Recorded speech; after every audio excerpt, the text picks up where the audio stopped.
ભરૂચ જિલ્લા જેલ ખાતે મર્ડર કેસમાં આજીવન કેદની સજા ભોગવી રહેલા કેદી નવીન જીનાભાઈ પટેલને રાજ્ય સરકારના નિર્ણય મુજબ આજે વહેલી મુક્તિ મળી હતી. તેમણે અત્યાર સુધી 14 વર્ષની વધુ સમય જેલમાં વિતાવ્યા હતા અને સમગ્ર અવધિ દરમિયાન તેમનું વર્તન ઉત્તમ રહ્યું હતું. જેલ અધિક્ષકે જણાવ્યું હતું કે ભારતીય ન્યાય સંહિતાની કલમ 473 મુજબ પાત્રતા ધરાવતા કેદીની વહેલી મુક્તિ માટે જેલ અધિક્ષક VM ચાવડાએ જરૂરી કાર્યવાહી હાથ ધરી હતી.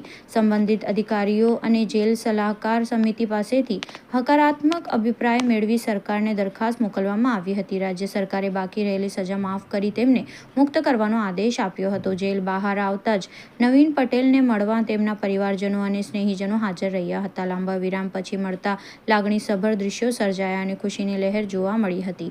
જેલ અધિક્ષકે તેમને ઉજ્જવળ ભવિષ્યની શુભેચ્છાઓ પાઠવીને વિદાય આપી હતી.